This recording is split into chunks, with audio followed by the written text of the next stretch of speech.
자, 이번 시간부터 소멸시효 해야 되죠?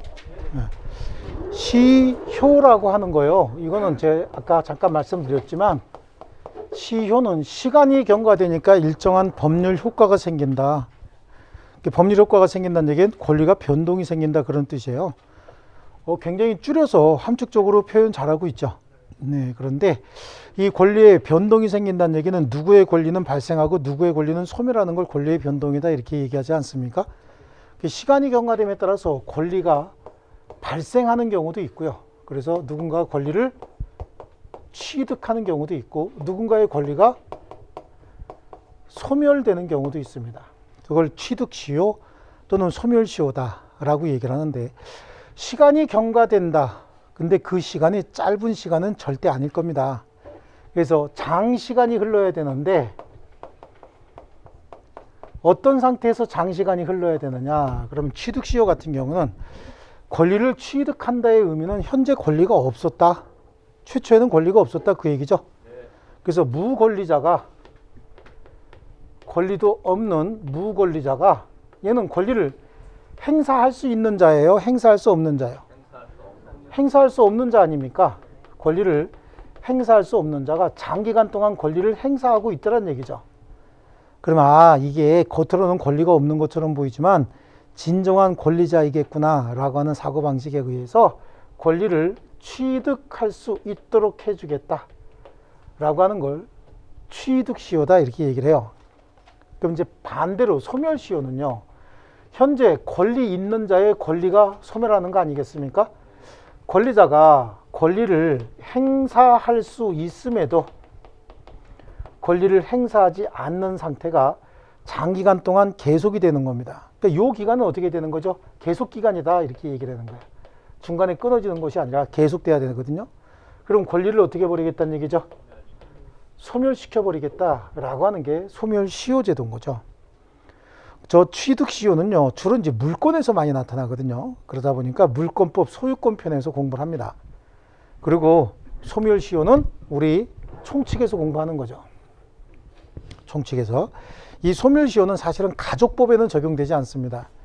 그래서 소멸시효에 걸리는 권리도 있고 걸리지 않는 권리도 있는데 거기서부터 시작해야 됩니다. 그래서 이거는 법률 규정에 의한 권리 변동이고 편면적 강행 규정이다 보니까 법 조문을 많이 아셔야 됩니다. 그리고 이건 암기사항 되게 많습니다. 근데 오히려 암기사항이 조금 쉬워요. 우리 민법은 응용해서 푸는 게 머리 아픈 거지, 공만 발기 이런 거 나온 게 머리 아프는 거지, 이런 건 오히려 좀 쉽습니다. 자, 그럼 요건을 제가 다시 한번 정리해 드리면요, 권리자가 권리를 행사할 수 있음에도 불구하고 권리를 행사하지 않는 기간이 장기간 동안 계속되면 권리를 소멸시키겠다, 그런 얘기죠. 여기 이제 소멸시효에 필요한 모든 건 거예요. 그래서 먼저 누가? 권리자가 권리를 행사할 수 있음에도 불구하고 권리를 행사하지 않는 상태가 장기간 동안 어떻게 되고 있답니까? 계속되고 있으면 권리를 소멸시켜버리겠다, 그런 얘기죠. 잘 써야지.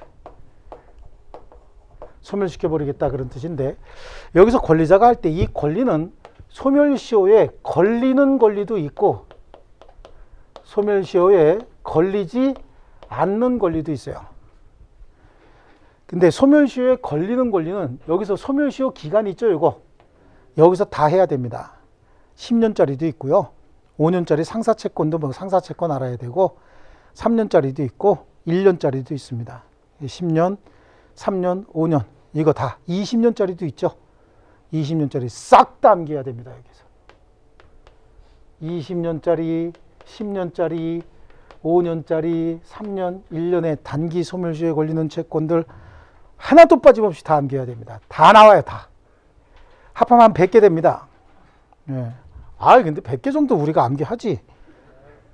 그죠? 100개 정도 암기 안 하고 무슨 시험 공부를 해, 그죠? 이 정도야 우리 암기하지. 암기 능력이 이 정도 되죠? 자, 여기서는 그래서 소멸시효에 걸리지 않는 권리들 있죠?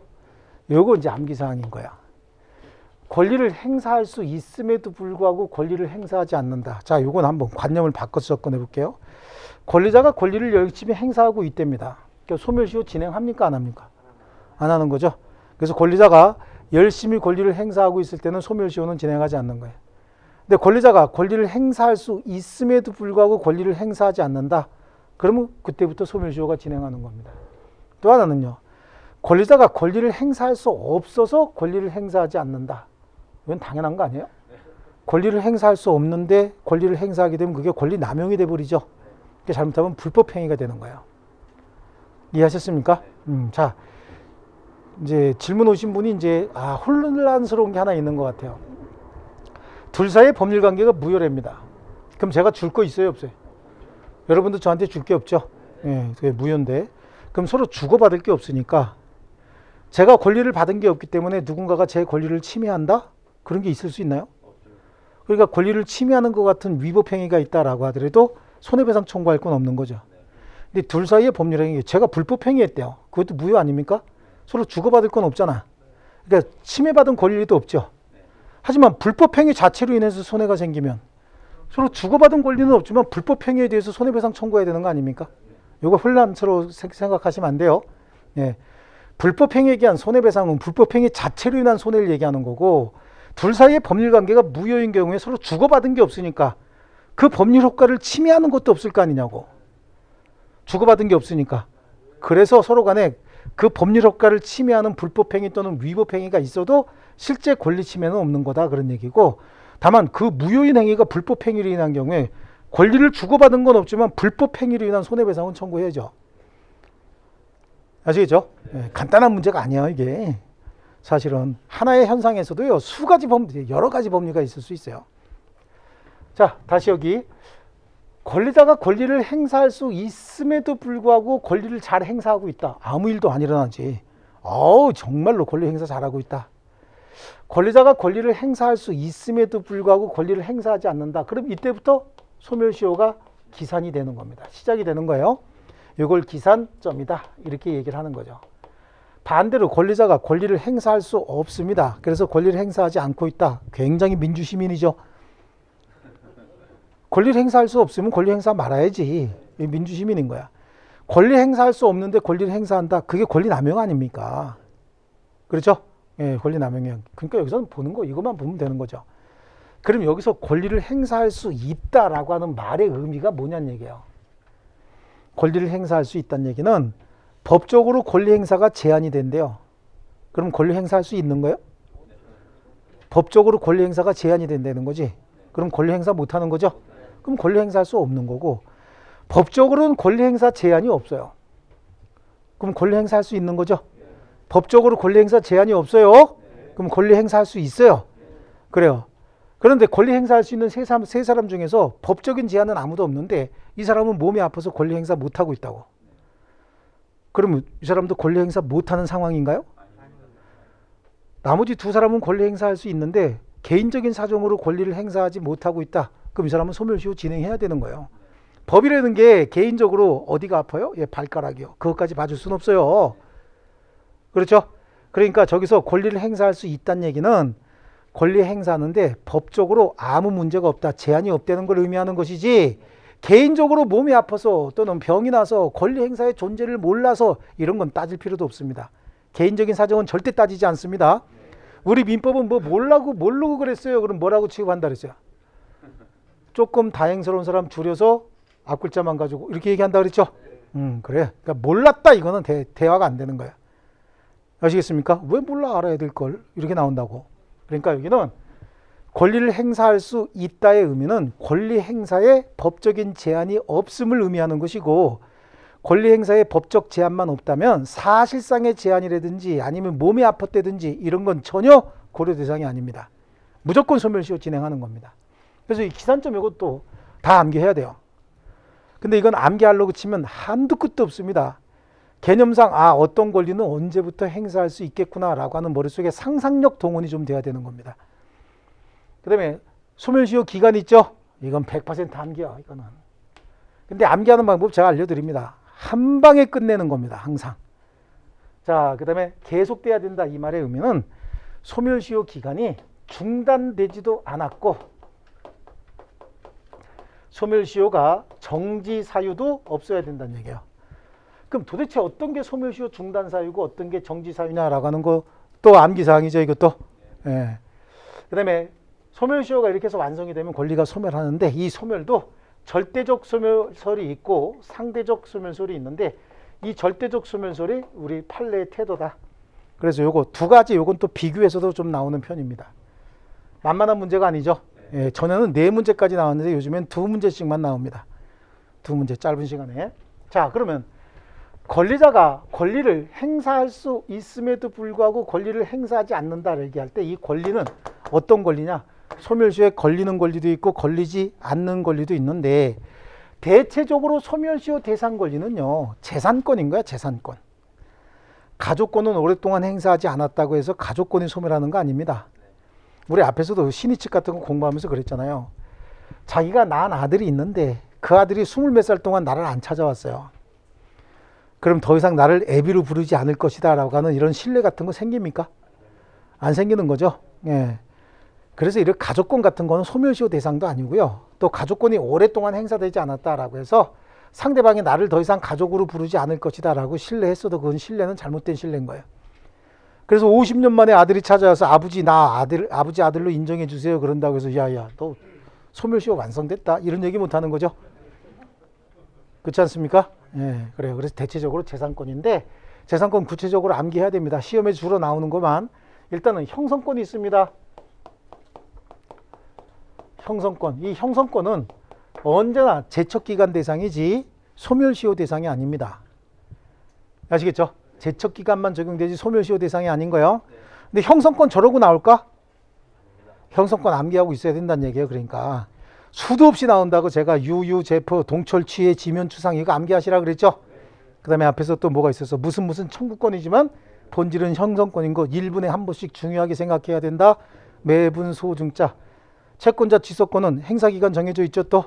네, 이런 것들이 다 형성권인 거야. 소멸시효 대상이 아닌 거예요. 아시겠죠? 제척기간 대상이다 라고 하는 거고 조금 있다가 제척기간하고 소멸시효 또 한번 비교해야 됩니다.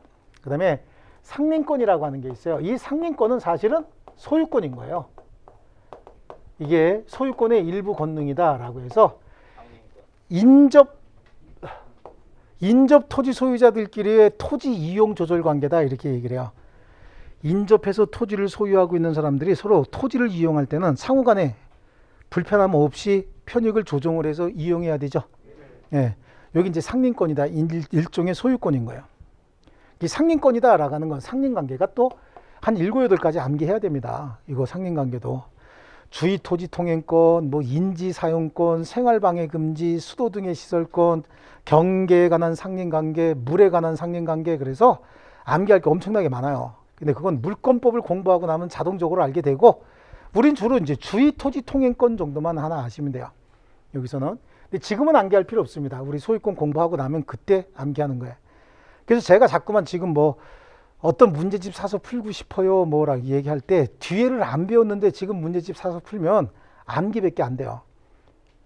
그래서 주의 토지 통행권이 시험에 나왔다 그래서 주의 토지 통행권을 암기해버리면 이걸 알아야 되는데 상린권이 6개 7개 된다는 걸 알아야 되는데 주의 토지 통행권만 암기했다 시험에 나왔다고 그러면 이제 7분의 1쪽만 알게 되는 거예요.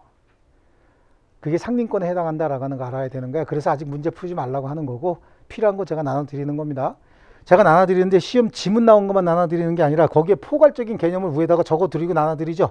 그러니까 공부 이렇게 하셔야 되기 때문에 그거 적어드리는 거야. 아시겠죠? 그러니까 드리는 것만 제가 여태까지 드린 거 하나도 빠짐없이 다 소화했습니까? 공부 안 하는 거야 그러면? 시험 안 볼 거요?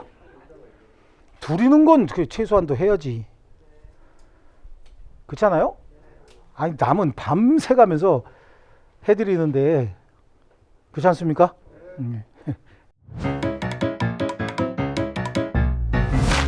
에듀윌 유료 회원만의 남다른 서비스.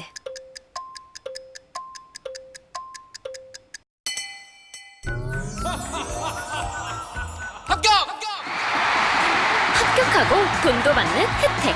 오직 에듀윌 유료 회원에게만. 에듀윌. 무료 합격! 자, 그 다음에 점유권이라고 하는 게 있어요. 점유권은 어떤 물건에 대한 사실상 지배 상태를 권리로 인정해 준 거예요. 제가 이 시계를 여기다 풀어놓고 갑니다. 제 시계예요.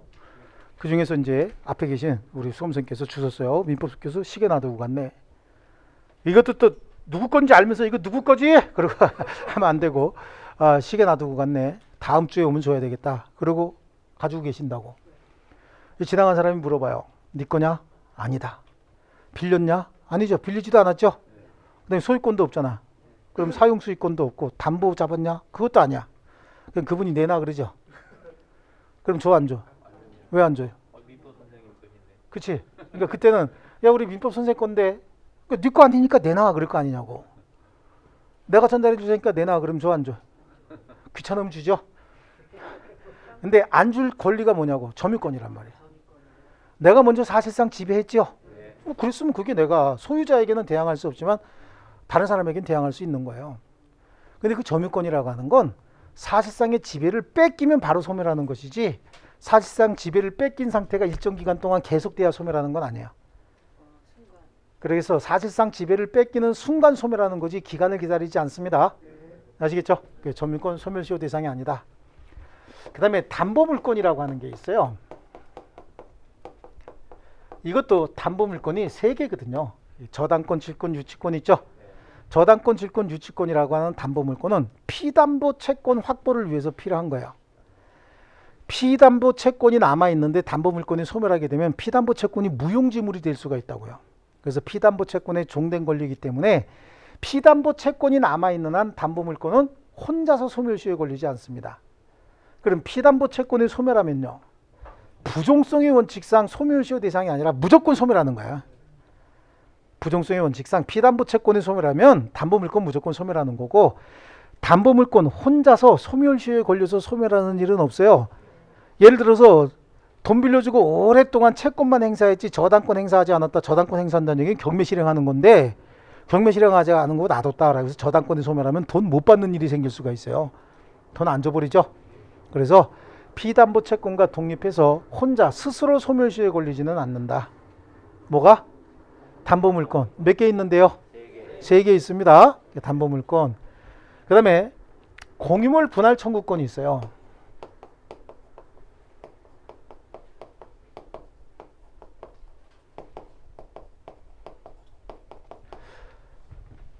자, 공유물 분할 청구권이다라고 하는 거. 호 청구권인데 뭐죠? 분할 청구권이네. 그럼 이건 뭐예요?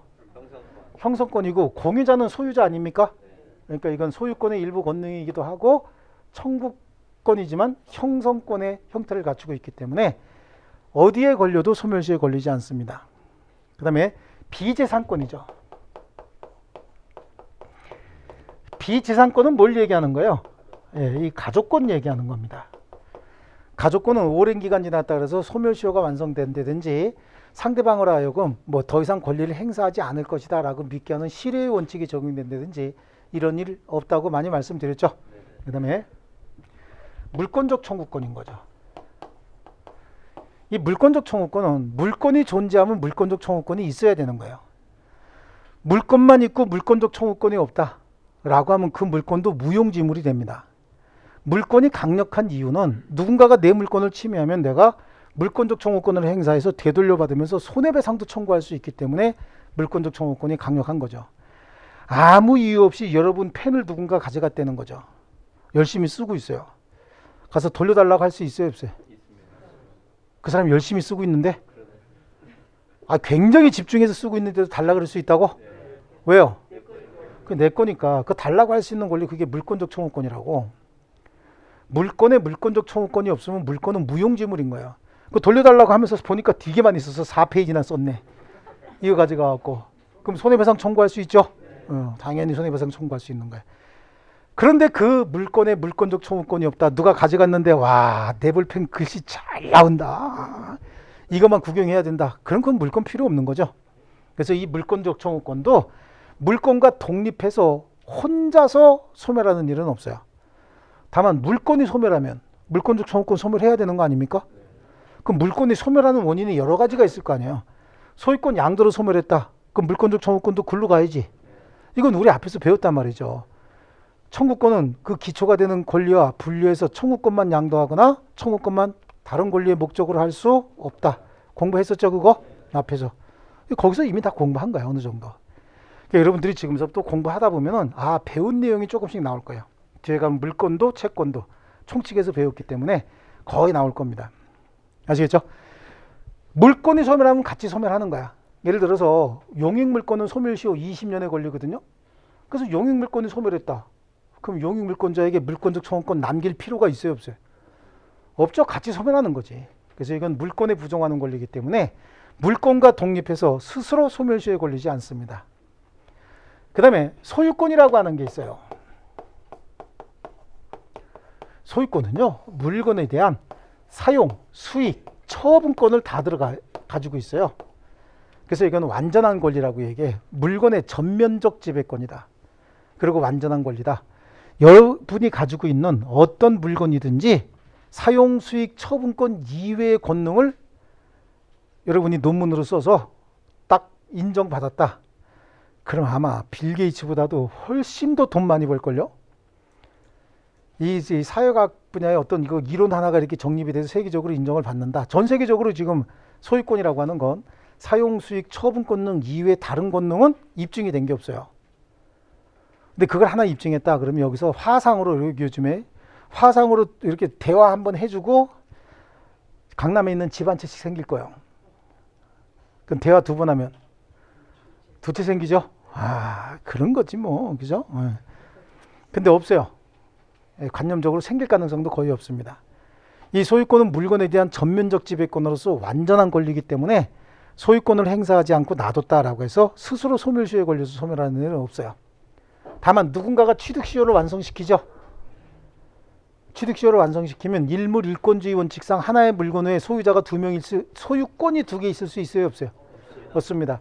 지분으로 반씩 나눠서 소유자는 두 명이 될 수는 있겠지만 하나의 물건 외에 소유권이 두 개가 있을 수 없기 때문에 전 소유권이 소멸하는 것이지 법률 규정에 의해서 이게 소멸시효가 완성이 돼서 소멸하는 일은 없습니다. 아시겠죠? 그 다음에 등기청구권이라고 하는 게 있어요. 이 등기청구권은 여기서도 잘 나오지만 혹시 저기 물권법이나 채권법에 가서도 이거 좀 잘 나오는 편입니다. 등기청구권은요, 둘 중에 하나인 거죠. 물권적 청구권인 등기청구권이 있고요. 채권적 청구권인 등기청구권이 있는데 물권적 청구권인 등기청구권은 소멸시효 대상이 아니라고 했잖아요. 근데 채권적 청구권인 등기청구권은 이건 원래 10년의 소멸시효에 걸려야 되는 거야. 원래가. 그런데 요거 개념은 이런 거죠. 갑이 자기 소유의 부동산을 을에게 팔기로 했습니다. 2억 원에 팔기로 했다. 2억 원에 팔기로 해서. 그래서 매수인 을이 얘한테 매매 대금을 완납해줬어요. 대금을 완납해줬는데 얘가 소유권 이전 등기 서류를 이행하지 않고 있는 거죠. 이때 매수인 을은 돈 다 줬는데 등기 안 받았으니 등기 청구해야 될 거 아닙니까? 이제 저 등기 청구권은 물권적 청구권 아니면 채권적 청구권이라고 했는데 물권적 청구권인 등기 청구권은 현재 물권자만이 행사하는 거야. 을은 지금 소유권 취득했어요? 못했어요? 아직 못했죠? 그러면 물권자가 아닌데 등기 청구한다는 얘기는 법률 행위의 당사자 중에 한 사람이 청구하는 거죠. 그 중에서 아직 물권 못 가진 사람이 청구하는 건데 이게 채권적 청구권이라고.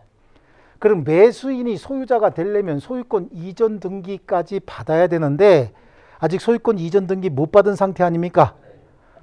그러니까 얘한테 등기 청구권 행사해야 되죠. 이 등기 청구권이 뭐죠? 채권적 청구권인 거예요. 이게 채권적 청구권으로서 몇 년의 소멸시효 걸리는 거죠?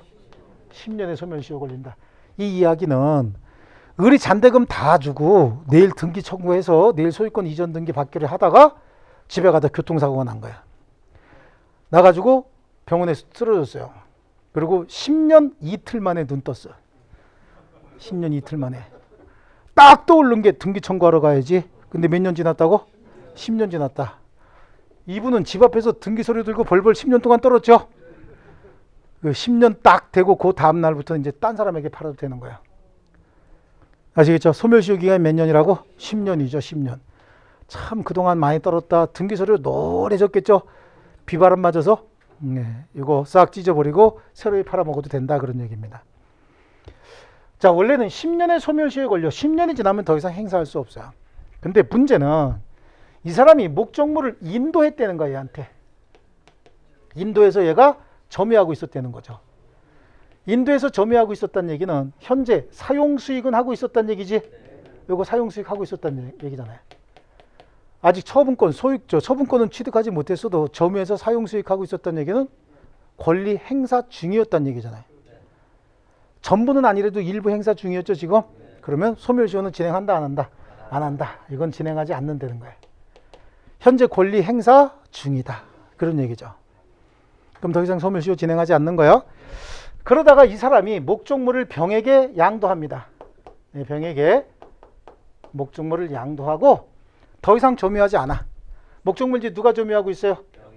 병이 점유하고 있습니다. 얘는 더 이상 점유하지 않는다 그랬죠? 그럼 이 등기청구권은 다시 10년의 소멸시효에 걸리느냐? 이때도 안 걸린다는 거야. 왜? 더 적극적인 권리 행사 중으로 보는 겁니다. 처분권 없는데 처분권 행사 있죠? 네, 더 적극적인 권리 행사 중이지. 우리가 처분권 없는데 처분권 행사했으면 사기꾼이야. 처분권 없는데 처분권 행사하면 사기꾼이 아니야. 사기꾼이지. 내 것도 아닌데 저 밖에 있는 차 멋진 거 내가 갖다 팔아도 돼요? 그건 샀으면 처분권이 있지. 향후에? 그건 처분행위가 아니고 의무부담행위지. 매매계약 체결하는 건. 그렇죠? 그래. 처분권이 없음에도 불구하고 처분권을 행사했다. 더 적극적인 권리 행사 중이다라고 해서 이 권리는 소멸시효가 진행하지 않는다.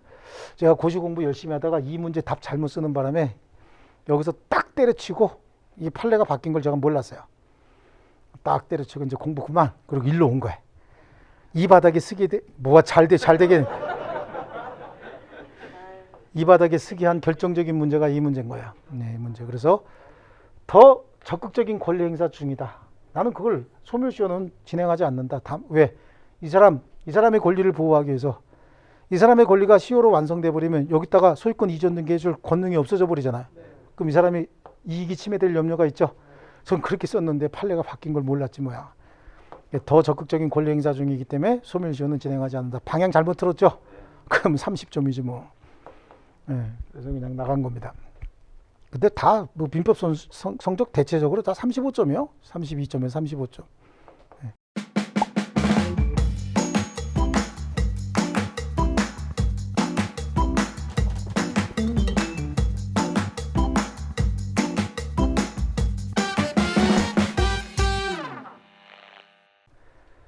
자, 좋습니다. 그래서 암기해야 됩니다. 자, 소멸시효에 걸리지 않는 권리들 그래요. 앞에 글자 가지고 형, 상, 점, 담, 분, 비, 물청, 소, 등청. 아시겠죠? 네.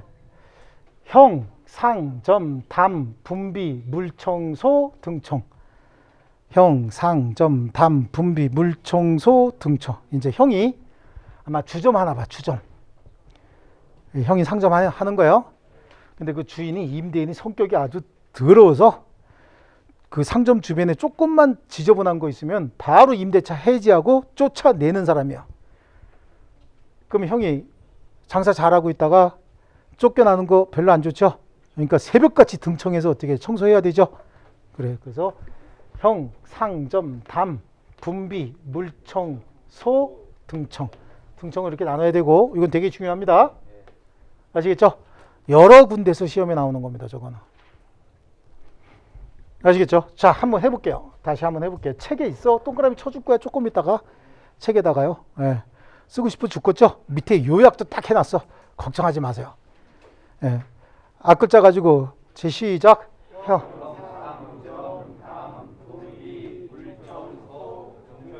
그쵸? 다시 한번 해볼게요. 이 크게 소리 몇 번 내는 게 제일 좋아요. 다시 시작.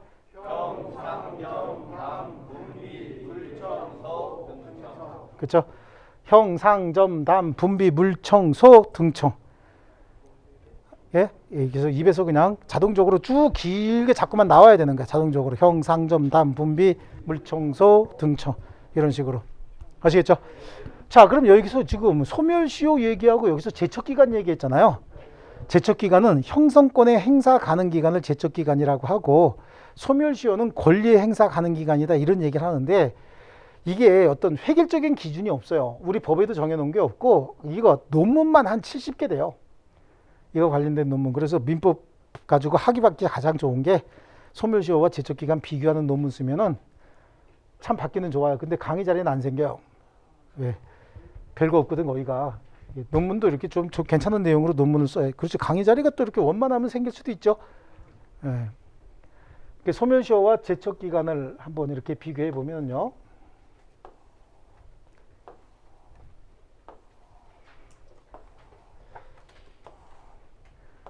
이것도 이제 시험에 전에는 한 문제짜리로 나왔는데 가끔가다 여기 5개 중에서 하나를 지문으로 툭툭 던져 집어넣습니다. 그래서 여기다가 소멸시효를 한번 써 넣을 것이고 여기다가 제척기간을 한번 써 넣을 겁니다. 자, 먼저 소멸시효가 완성이 되면 기산일로 소급해서 채권채무는 소멸해 버립니다. 이 말의 의미는 자, 권리자가 의무자고요. 권리를 행사할 수 있음에도 불구하고 권리를 행사하지 않고 일정 기간 동안 계속이 돼서 소멸시효가 완성이 되죠. 소멸시효가 완성이 되면 기산일로 소급해서 채권채무는 싹 다 소멸하는 거예요. 그럼 이날부터 채권채무가 없었던 게 되는 거니까 이 기간 동안 이자 줄 필요 있어요, 없어요? 없습니다. 없죠. 이자까지 같이 싹 다 소멸하는 거야. 그래서 소멸시효는 기산일로 소급하는 소급효가 있어요. 제척기간은 그런 게 없습니다. 항상 장래를 향해서만. 자, 취소권의 행사 기간은 추3 한 10이었죠. 추인할 수 있는 날로부터 3년, 법률행위 한 날로부터 10년 중 먼저 도래한 날 기준으로 소멸하는데 소급해서 소멸하는 게 아니라 장래를 향해서 소멸해 버립니다. 소급효가 없어요. 자, 그 다음에 포기제도가 있느냐라고 하는 거야. 포기. 자, 소멸시효가 완성이 됐다는 거죠. 자, 채권자가 10년 동안 채권 행사하지 않았어요. 아까 10년 동안 이 사람이 등기청구권을 행사하지 않았다고. 그러면 갑이 소멸시효 완성을 주장해서 딴 사람에게 팔아먹을 수도 있죠. 근데 갑이 제가 10년 하루만이라도 눈 떴으니까 쟤한테 해주자. 그래서 자기 이익 포기하고 소유권 이전 등기 해준다고 해서 큰 문제 될 거 하나도 없죠. 그래서 소멸시효는 그 권리자가 이익을 갖는 자가 포기할 수도 있습니다. 근데 제척기간은 그런 거 없습니다. 무조건 제척기간이 완성이 되면 해당 권리는 소멸해 버리는 거예요. 더 이상 행사할 수 없게 돼버립니다. 자, 그 다음에 중단 정지 제도가 있느냐 없느냐라고 하는 거예요. 중단 또는 정지 제도가 소멸시효는 있어요. 권리자가 권리를 행사할 수 있음에도 불구하고 권리를 행사하지 않고 오랫동안 진행이 돼야 되잖아요. 소멸시효 기간 동안 권리를 행사하지 않는 상태가 유지가 돼야 되는데 갑자기 어느 날 권리를 행사해버렸다고. 그럼 권리를 행사하지 않아야 소멸시효 계속 진행되는데 권리를 행사하면 소멸시효 더 이상 진행 안 되겠죠? 권리를 행사했는데 다행히 권리 행사가 채무자에게 도달했다? 그러면 소멸시효가 중단이 되는 거지. 중단이 되면 그때부터 다시 진행하는 거예요. 10년. 그런데 권리자는 권리를 행사했는데 상대방 책임 있는 사유로 인해서 상대방 사정으로 인해서 권리 행사에 효과가 생기지 않는다는 거죠. 권리자가 권리 행사했는데 상대방이 제한 능력자가 돼 있다는 거죠. 그럼 제한 능력자가 능력자가 될 때까지 소멸시효 완성을 유예시킵니다. 게다가 능력자가 되고 나면 그때부터 한 6개월 내지 한 달 정도 기간을 조금 더 주는 제도가 있어요. 이걸 소멸시효 정지다 이렇게 얘기를 합니다. 아시겠죠? 그래서 중단 정지 제도가 소멸시효에는 있는데 제척기간은 그런 거 없습니다. 중단이고 정지고 중간에 권리 행사하면 행사의 효과가 무조건 100%확 생겨버리는 거예요. 상대방이 몸이 아픈데요. 그거하고 관계없어요. 그냥 무조건 권리 행사의 효과가 생깁니다. 아시겠죠? 자, 그 다음에 변론주의가 적용이 되느냐 안 되느냐 그래요. 변론주의. 소멸시효는 변론주의가 적용이 됩니다. 이게 이제 포기제도하고 관련이 있는 건데 소멸시효가 완성이 돼서 갑이 그한테 나 더 이상 소유권 이전 등기 안 해줄 거예요 라고 하는 건 소송을 통해서 확인을 받아야 돼. 법원에 확인을. 법원에서 확인을 해줘야 됩니다. 더 이상 안 해줘도 되는구나. 그리고 확인해 줘야 되는데 그러니까 법원에서 당사자가 주장하지 않는 한 직권으로 판단할 수 있다는 거예요, 없다는 거예요?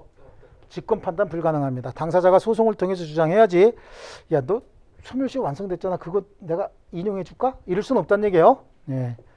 하지만 제척기간은 변론주의가 적용되지 않습니다. 그 말은 법원에서 어떻게 한다는 얘기죠? 직권으로 무조건 판단해 버린다라고 하는 거예요. 제척 기간이 완성됐는지 여부는 당사자 주장과 관계없이 법원의 직권 판단 대상이다. 우리 취소해서 그렇죠? 제척 기간이다. 제척 기간에 관한 규정은 강행 규정이고 법원의 직권 판단 대상이다. 이런 거 공부했었죠. 그다음에 강행 규정인지 여부라고 하는 거야. 강행 규정. 자, 우리 소멸시효 강행 규정은 강행 규정인데 편면적 강행 규정이다라고 얘기를 해요. 하지만 제척 기간에 관한 규정은 일반적 강행 규정. 일반적은 누구에게나 다 적용된다 그런 뜻이죠. 쌍방적, 일방적, 일반적 강행 규정이다 이렇게 얘기합니다. 일반. 그렇습니다. 그래서 요것도 이제 암기 대상이고 가끔가다 지문 속에서 여기서 하나씩 이렇게 넣기도 합니다. 전에 이게 한 문제짜리였어요, 거의. 요거 비교하는 게. 이거 말고도 70몇 개가 있어요. 제가 그걸 다 적어드리면 다 적을 수는 있어요. 제가 이게 이쪽에 관심이 좀 있어갖고 다 적어드리면 여러분 그거 다 암기하죠. 제가 장담하는데 떨어져요.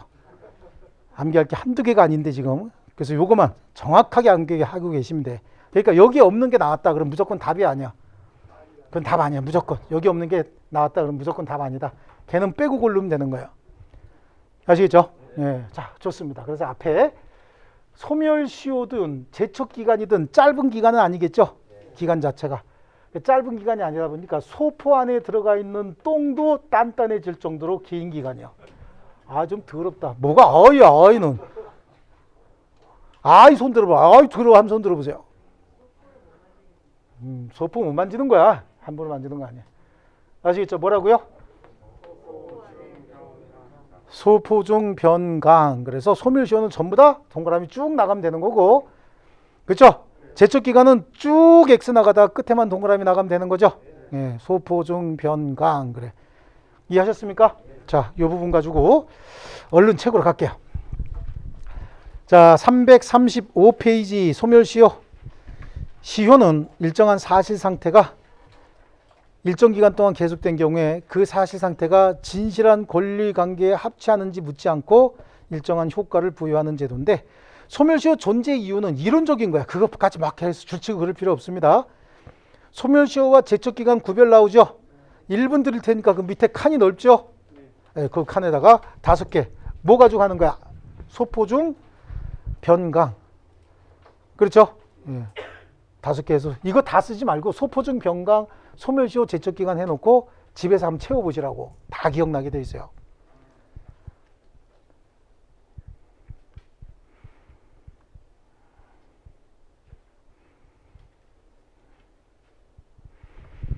자,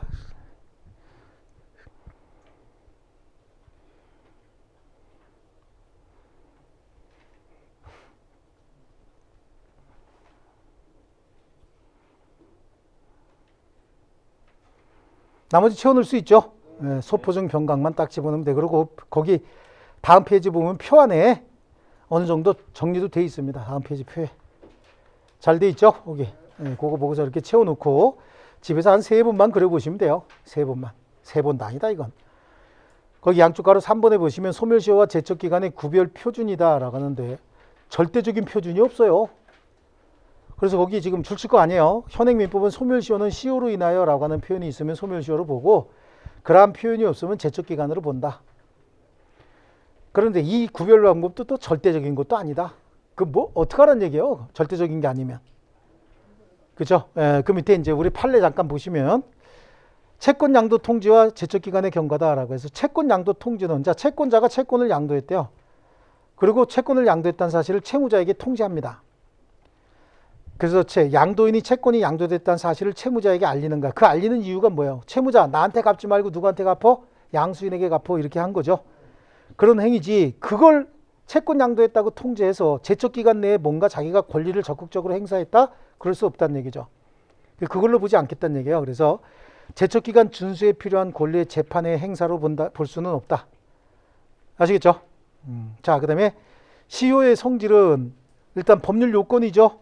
다음 페이지. 법률 요건이고 재산법에만 적용이 됩니다. 그리고 강행 규정이죠. 편면적 강행 규정. 그래서 거기 두 번째 줄 184조에 따르면 소멸시효는 법률행위에 의하여 배제 연장 가중. 배제 연장 가중은 길어지는 거죠. 길어지면 채무자에게 불리하지 않습니까? 그래서 이거는 채권자에게 유리하기 때문에 허용되지 않는 거고 단축 경감은 할 수 있다. 아시겠죠? 예. 조금 쉬었다가 소멸시효 요건 여기서부터 할게요. 칠판 지우지 마시고요. 뭐 지워도 뭐 이 정도는 다 알고 있는 거지 뭐. 지우지 마세요. 예. 좀 쉬겠습니다.